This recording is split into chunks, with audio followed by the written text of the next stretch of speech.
आप देख रहे हैं लाइव इंडिया हर पल। नमस्कार, आप देख रहे हैं लाइव इंडिया हर पल। मैं हूं आपके साथ रेखा मिश्रा। बात करेंगे असम की। असम में चुनाव है और चुनाव को लेकर के झारखंड मुक्ति मोर्चा यानी कि झारखंड के मुख्यमंत्री हेमंत सोरेन की पार्टी ने असम चुनाव को लेकर के 21 प्रत्याशियों की सूची जारी की है और कांग्रेस और भाजपा के साथ इस चुनावी मैदान में उन दोनों के खिलाफ लड़ती हुई नजर आ रही है। यानी कि झारखंड मुक्ति मोर्चा का असम में कांग्रेस से गठबंधन नहीं हो सका। झामुमो ने आखिरकार असम विधानसभा चुनाव के लिए 21 प्रत्याशियों की सूची जारी कर दी है। पार्टी महासचिव सह प्रवक्ता विनोद पांडे के हस्ताक्षर से जारी सूची के मुताबिक मजबत सीट से प्रीति रेखा, बारला विश्वनाथ से तेहरू गौर और साथ ही कई अन्य लोगों का नाम जो है वो पार्टी ने लिया है और सभी जो है वो चुनावी मैदान में जो है वो आ चुके हैं। कौन कौन से लोगों को टिकट मिला है वो तो हम जानेंगे ही, लेकिन इसके साथ ही हम आपको बता दें कि असम में फिलहाल भाजपा की सरकार है। हेमंता बिस्वा शर्मा की बात करें तो वह लगातार कांग्रेस पार्टी पर हमला बोलते नजर आ रहे थे। झारखंड में जिस वक्त चुनाव था उस वक्त हमने देखा कि कैसे हेमंता बिस्वा शर्मा जो है वह भाजपा के लिए प्रचार प्रसार और कई सारे महत्वपूर्ण पदों पर काबिज होकर के यहाँ पर आए थे, लेकिन पार्टी को उसका फायदा नहीं मिला। अब झारखंड में हेमंत सोरेन के खिलाफ लगातार मुखर होते भी नजर आए, लेकिन अब हेमंता बिस्वा शर्मा के राज्य में हेमंत सोरेन की एंट्री हो चुकी है और उन्होंने अपने पार्टी के उम्मीदवारों की लिस्ट जारी कर दी है। हमारे साथ इस पूरी खबर पर विस्तार पूर्वक चर्चा के लिए हमारी सहयोगी पूजा जुड़ चुकी हैं। सीधे उनका रुख करेंगे। पूजा, सबसे पहला सवाल यही है कि एक तो जेएमएम की एंट्री हुई है असम चुनाव में, लेकिन जिस वक्त झारखंड में चुनाव हो रहे थे पूजा, हमने देखा कि कैसे हेमंता बिस्वा शर्मा झारखंड में प्रचार प्रसार की उन्हें कमान मिली थी भाजपा की और एनडीए की, और उस दौरान उन्होंने हेमंत सोरेन सरकार को जम करके घेरा था। लेकिन अब जो है ऐसा लग रहा है कि अब हेमंत सोरेन उनके राज्य पहुंच चुके हैं और अब उन्हें घेरते हुए नजर आ रहे हैं। पूजा, ज़रूर अगर हम लोग बात करेंगे आसाम चुनाव की, तो आसाम में फिलहाल की जो तस्वीरें हम लोगों को देखने को मिल रही है रेखा, वो यहाँ पर यही नज़र आ रहा है कि एक बार फिर से इंडिया गठबंधन का जो पूरा अलायंस था वो आसाम में कहीं ना कहीं टूटता हुआ ही हम लोगों को नज़र आ रहा है। क्योंकि अगर देखिए जिस तरीके से बिहार में भी उस अलायंस का कुछ खासा असर हम लोगों को देखने को नहीं मिला था, जहाँ पर खुद कांग्रेस और आरजेडी की अगर हम लोग बात करेंगे तो वहाँ पर जेएमएम ने सीट मांगा था, लेकिन वहाँ पर भी उन्हें सीट नहीं दिया गया था। और जब आसाम में सीटों के डिस्ट्रीब्यूशन की बात आई, टी ट्राइब्स जो इलाके हैं, जो अनुसूचित जाति क्षेत्र इलाका है जो कि आरक्षित है, वहाँ पर जेएमएम अपने प्रत्याशियों को यहाँ पर उतार रहा है। और देखिए 21 प्रत्याशियों का नाम जो है वो जेएमएम की ओर से लॉन्च किया गया है और वो 21 प्रत्याशी जो है वो टी ट्राइब्स क्षेत्रों में चुनाव लड़ने जा रहे हैं। और आसाम में जेएमएम अपनी एक मजबूत पकड़ के लिए एक अलग पहचान के लिए इस बार संघर्ष करने वाला है। और कांग्रेस के साथ कई बार चर्चा हुई इस पूरे मामले को लेकर के कि आसाम में कितनी सीटें देने वाले हैं। आसाम में लगातार जेएमएम जो है वो 19 सीटें मांग रहा था, जो कि टी ट्राइब सीटें हैं, वहां के लिए संघर्ष कर रहा था, लेकिन वहां पर बात नहीं बनी, जिसके बाद इंडिया गठबंधन का जो पूरा अलायंस था वो कहीं ना कहीं एक बार फिर से टूटता हुआ हम लोगों को वहां पर देखने को मिल रहा है आसाम में। क्योंकि कांग्रेस ने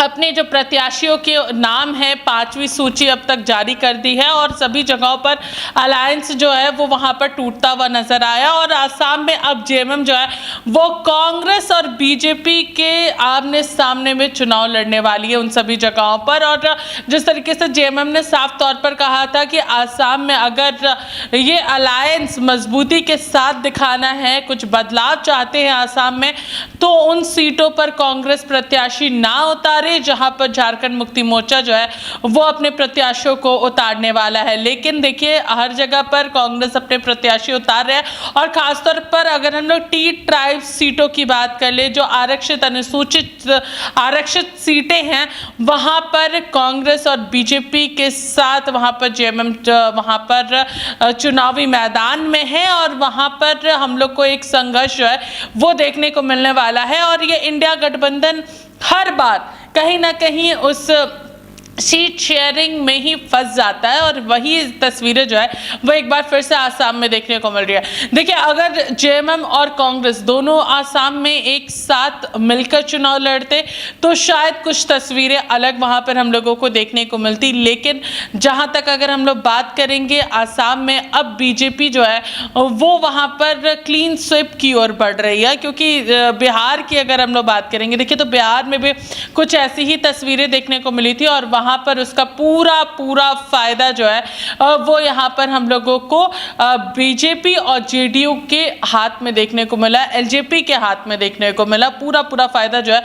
वो एनडीए गठबंधन को मिलता हुआ नजर आया था, क्योंकि बिहार में भी कांग्रेस और आरजेडी के बीच में भी समन्वय नहीं बैठ पाया था। कई ऐसी सीटें थी जहां पर कांग्रेस ने भी अपने प्रत्याशी उतारे थे, वहां पर आरजेडी ने भी अपने प्रत्याशी उतार दिए थे, तो वहां पर भारी नुकसान का सामना जो है वो इंडिया अलायंस को करना पड़ा था। और अब देखिए आसाम में भी वही तस्वीरें देखने को मिल रही है, जहां पर झारखंड में मजबूत अलायंस जो है वो हम लोगों को देखने को मिलता है कांग्रेस और जेएमएम के बीच में, लेकिन आसाम में वो अलायंस हम लोगों को फिलहाल देखने को नहीं मिल रहा है। और वहां पर अब जेएमएम जो है वो पुरजोर तरीके से ताकत लगाने वाली है, क्योंकि मुख्यमंत्री हेमंत सोरेन जो है वो कई बार आसाम दौरा कर चुके हैं और खासतौर पर आदिवासियों ने जब उन्हें बुलाया है अपने नेता के रूप में, तब हेमंत सोरेन जो है वो आसाम पहुंचे हैं और खुले मन से इस बात को कहा है कि आदिवासियों को जो हक और अधिकार मिलना चाहिए वो अब तक आसाम के आदिवासियों को नहीं मिल पाया है, तो उसके लिए हम जरूर संघर्ष करेंगे और आपके साथ मजबूती के साथ खड़े रहेंगे। तो आसाम में जेएमएम अपनी किस्मत आजमाने वाला है, खासतौर पर टी ट्राइब क्षेत्रों में, जहां पर आदिवासियों की पूरी संख्या जो है काफी ज्यादा है और वहां पर उन्हें टी ट्राइब्स के नाम से जानते हैं रेखा, और वहां पर टी ट्राइब्स जो है वो मजबूती के साथ हेमंत सोरेन के साथ खड़े अभी फिलहाल नजर आ रहे हैं। तो उसका कितना ज्यादा असर जो है वो इंडिया अलायंस पर पड़ने वाला है, क्या वहां पर कांग्रेस और जेएमएम के अलग अलग चुनाव लड़ने की वजह से सीधा बीजेपी को फायदा होगा, बहुत सारे ऐसे सवाल जो है वो फिलहाल हम लोगों को देखने को मिल रहा है। रेखा, सही कहा पूजा। एक सवाल ये भी रहेगा कि जिन लोगों का लिस्ट पार्टी ने जारी किया है उन लोगों के बारे में एक बार बताइए कि किन किन को पार्टी की ओर से टिकट मिला है और इनके जीतने की संभावनाएं कितनी ज़्यादा है, चूँकि जिन जगहों पर पार्टी ने इन उम्मीदवारों को चुनावी मैदान में उतारा है वहां पर आदिवासी वोटर काफ़ी ज़्यादा है जो कि असम के चाय बागान में काम करते हैं, और कई ऐसे लोग भी हैं जो झारखंड से ले जा करके असम में अंग्रेजों के ज़माने से बसे हुए हैं। तो उन जगहों पर पार्टी के जीत की कितनी संभावना है और इसका कितना नुकसान कांग्रेस को उठाना पड़ सकता है, जो कि फिलहाल यहाँ वर्तमान में झारखंड में सत्ता में है जेएमएम के साथ, और वहां पर हिमंता बिश्वा शर्मा को कितना उठाया जा सकता है पूजा? देखिए, इससे बात का मैंने जिक्र किया था। देखिए 21 प्रत्याशी हैं वहां पर और सारे के सारे जो है वो टी ट्राइब्स क्षेत्रों में वो चुनाव लड़ने वाले हैं। टी ट्राइब्स क्षेत्रों में जब वो चुनाव लड़ने वाले हैं तो अपने प्रत्याशियों को भी उन्होंने आदिवासी चेहरे को ही वहां पर यहाँ पर उतारने का काम किया है। और देखिए अलग अलग नाम यहाँ पर फिलहाल देखने को मिलेंगे। आप जितने भी नाम फिलहाल अभी आप तस्वीरों के माध्यम से हम हमारे दर्शकों को दिखाएंगे, देखिए जितनी भी लिस्ट में नाम आप लोगों को देखने को मिल रहे हैं, चाहे वो प्रीति रेखा हो या फिर अगर हम लोग बात करेंगे अमित नागा की बात कर ले, या फिर यहाँ पर हम लोग बात करेंगे पीटर मिंच की बात करें, भरत नायक की बात कर ले, या फिर प्रभात दास की बात कर ले, या फिर अलग अलग नाम जो है वो फिलहाल यहाँ पर हम लोगों को देखने को मिल रहे हैं। सभी नाम जो है वो यहाँ पर एसटी सीटों पर है और जो टी ट्राइब सीटें जो है वो काफ़ी महत्वपूर्ण है और काफ़ी समय से आसाम में आदिवासी जो है वो वहाँ पर बसे हुए हैं और उनको उनकी पहचान का संघर्ष जो है वो काफ़ी लंबे समय तक करना पड़ा था, जिसके बाद उन्हें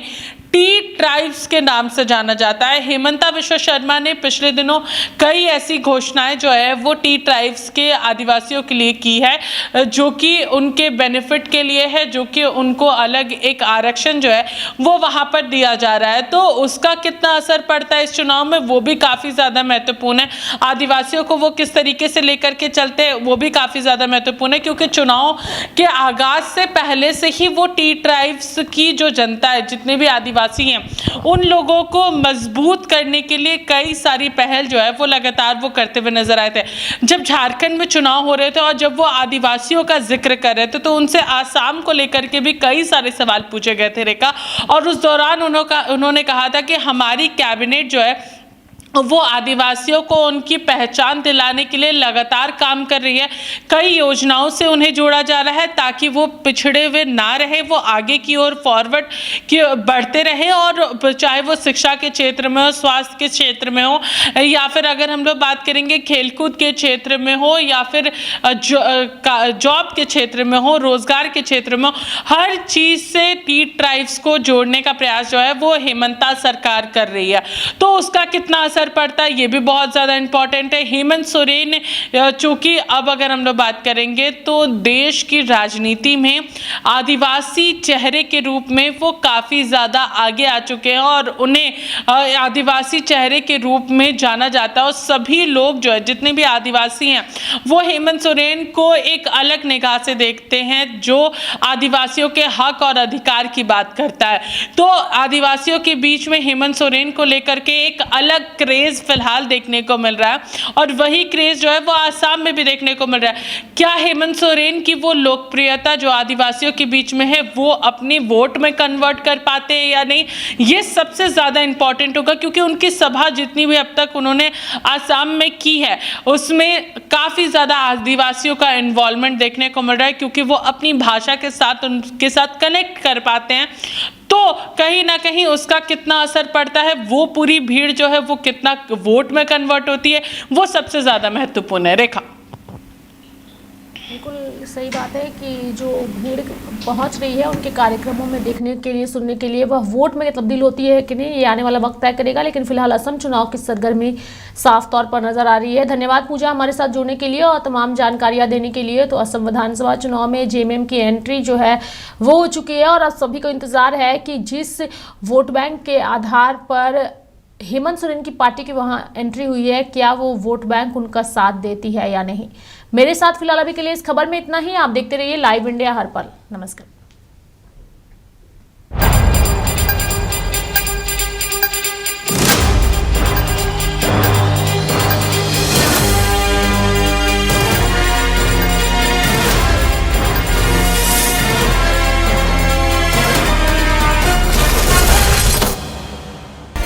आप देख रहे हैं लाइव इंडिया हर पल।